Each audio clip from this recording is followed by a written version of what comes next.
So as you'll be able to tell, and as you were told, I'm a Kiwi. And if you know anything about Kiwis, they come from New Zealand. But there's also still quite a bit of confusion about what a Kiwi is. Is it a bird? Is it a fruit? One we stole from the Chinese, I might add. Is it a people? And probably by the end of this talk, you're going to say, could they also be nuts? I think you might. So when I was a kid, I wanted to be a vet. So I started off studying vet, and I was studying all these animals, and I was thinking, wow, that's too complicated. So I thought, well, let's do something simpler. Let's study people. So I ended up studying people, the most interesting animal. And the other thing is that I'm not a researcher, I'm a humanist. And as a humanist, a lot like TEDsters, we care about people, we care about humanity, and we care about society. And if you care about people, humanity, and society, you care about what makes them happy and well, but you also care about what makes them unhappy and unwell. And the title of my talk today was, What's Really Killing Us? And this is a global phenomenon I've been working with for over 15 years in 20 different countries. And the thing about this global phenomenon, it's something that we're all doing, have done, or are going to do. But there's a problem with it. Only 13% of us actually like it. Over twice that many, 24% of us, really, really dislike it. And the majority of us, 63%, don't care. So if you were the CEO of a company and this was the statistics you had from your customer research, what would you say? Something like this? Okay, do you want to know what that global phenomenon is? You might have guessed by my introduction. Work. Does it surprise you? Most people that I speak to, it doesn't surprise them, because I speak to people every day and they tell me time and time again, work is broken. There is something wrong. And if you look at the global statistics, Gallup, the global polling company that's been established for over 70 years, did a survey, 225,000 people in 142 different countries. Established worlds, emerging worlds, full-time work, part-time work, across a variety of workplaces. And here's the statistics again. Only 13% on average of the global workforce is engaged. So what does engaged employee mean? It means that they're passionate about their work. They bring inventions to work, they innovate, and what they try and do is move the organisation forward. But the majority of it, 63% of the majority of workplaces around the world that they surveyed, the people are not engaged. So what does not engaged mean? It means they're checked out. They sleepwalk through their day. They check in, they do time at work, but not with passion and not with energy. And even worse, 24% is actively disengaged. You know what actively disengaged people means? It's not just that they're unhappy and they want to tell people about it. They spread negativity.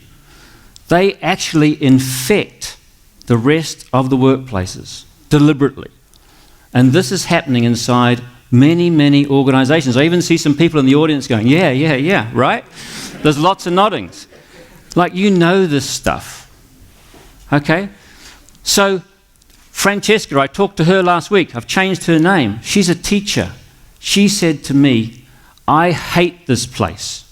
We all hate this place. We can't wait to get out. Okay, we've all got these work stories. There's something wrong. I've got thousands of these stories. Greedy owners, strange managers, neurotic leaders, and nightmare co-workers. There is something wrong with work. And I believe that's a problem that's killing us. But why should we care? I mean, why should CEOs and leaders really care? I mean, does it make a real difference? Well, I care. And you want to know why I care? It's because work is too important. We spend over 50% of our waking lives at work, talking about work, thinking about work, getting to and from work. That's a lot of our lifetimes. And if we spend that lifetime doing something productive, we can make huge differences. But if we spend that lifetime sitting in organisations we don't care about, what a waste of humanity. And that's what I'm standing for. So what can we do about this? And I want to offer you 3 concepts: whole person, the zone, and collective intelligence. And I believe if we can have more of these 3 concepts in work and in life and the world, and I think the speakers before me were talking on the same subjects as well, that we can actually change the game. So what do I mean by whole person? So as humans, we operate and interact and communicate with very different modes. And if we don't have that in harmony and in balance, things are going to go wrong. When I work in workplaces, what I find is that most workplaces focus just on the head. It's data, it's analysis, it's rational, and that's all they're interested in. The head dominates. There's no time for the heart. We don't have time for the heart. But as humans, the heart is vital. What we feel matters. What we feel about things is often more important than the data. Ask anyone in the branding business. This is what drives big brands, what we feel about things, right? And I can see some more nods. This is so important that we nurture the human heart. And the other thing that happens, I talk to CEOs time and time again. They say, in this complex, fast-moving world, we've got this data coming. We've got all these sort of sources of emotion and feelings about products and services. How do I make a decision? And they tell me time and time again, secretly, because they can't say this to the board, they make it with their gut, their intuition. I mean, how many of you make decisions with your gut and intuition? We do it every day, right? Yeah. And yet, in the boardrooms, it's seen as a no-no. We can't be whole. You also see me up here gesticulating with my hands and moving my feet, and we saw some amazing movement. We are designed to move. If we can't move and celebrate and play games and dance, what happens? We go dull. We give up, we get frustrated, we get angry because we can't get things done. You work in organisations and it's just like a nightmare. Trying to get things done, that's all we want to do is make a difference, right? And we keep coming up against these walls. But there's one thing, one power that we have as humans that has had us become the top of the tree and be the most successful species on the planet. Okay, this is amazing. Now, if you went back 200,000 years ago and said, lions, tigers, bears, sharp claws, super speed, massive, or a walking hairless ape, who would you have bet on to survive? Not the hairless ape, right? But we did. We got to the top of the tree. How did we do that? Well, this amazing power is our imagination. Our creativity, and we saw that in the last clip. Imagination and creativity is the thing that can change the world. Okay? We have this amazing ability. It's the source of our greatest works of art, our greatest music, our greatest inventions. It can shape and change the world. But there's a dark side. Because this same imagination, only used with a head and no heart, can be used to dominate and destroy. Weapons of mass destruction, genocide, addictive drugs that are killing our children. Without the heart out of balance, we're in trouble. But if you integrate ourselves as whole people, our head, our heart, our intuition, our actions, we can do some amazing things with our imagination. And when we do that, we get this. Magic happens. We get this thing called human spirit appearing. Team spirit. Flow.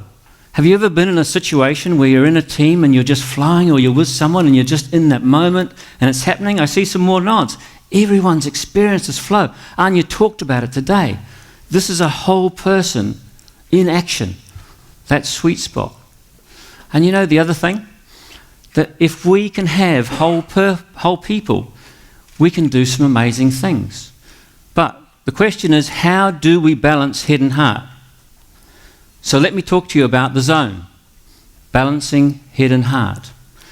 So the zone is the place where happiness and performance coexist, where our being and our doing are aligned, where our values, our feelings and beliefs, what we believe in, what we love, is put into action through our thoughts, our words and our actions.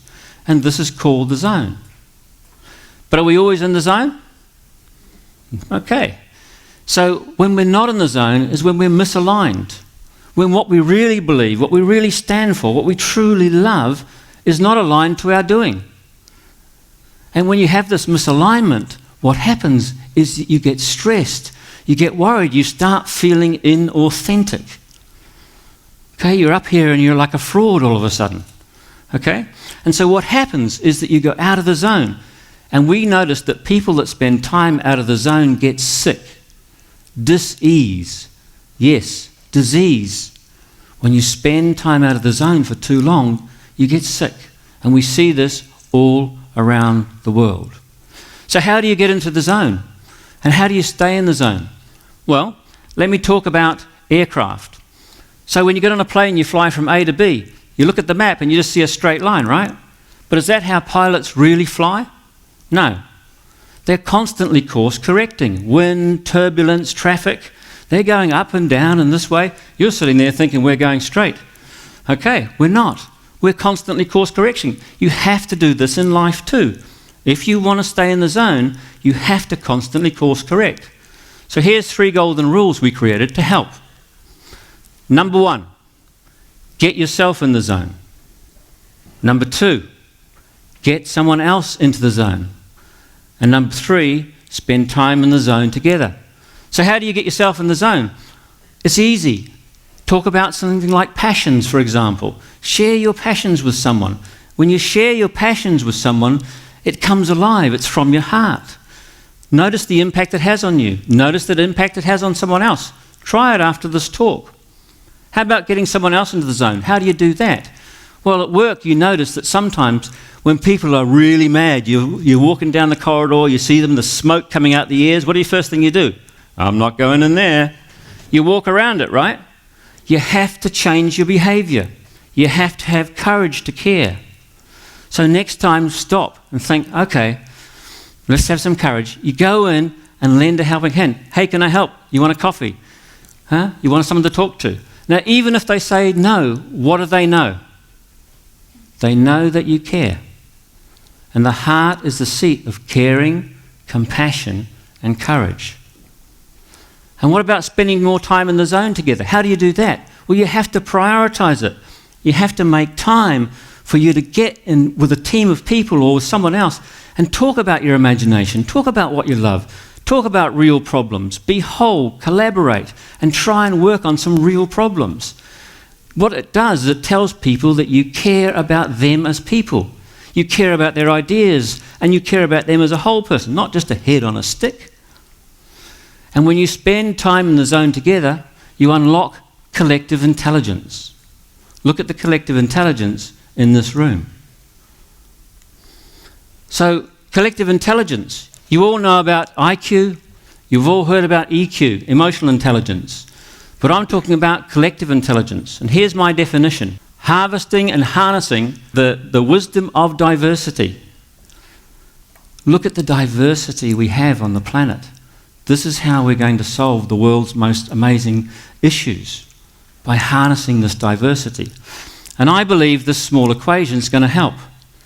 Whole people spending time in the zone together, unleashing collective intelligence, will create a better future.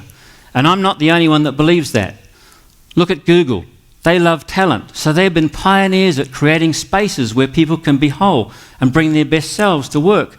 Look at Zappos, the online retailer. Values-based organisation, non-hierarchical, high-performing. They live and work in the zone. Look at Linux, powers the world's fastest supercomputers, and Wikipedia, online dictionary, online encyclopedia. Its mission is to educate the world. 290,000 languages, and guess what? No one gets paid anything, and it's a total collaboration. Thousands of people every day. So I believe that collective intelligence is what we need for the future of the planet. And I'd like to leave you with my small equation that I think can make a big change in the world. Whole people spending time in the zone together, unleashing our collective intelligence for a better future and for a better world. Thank you very much.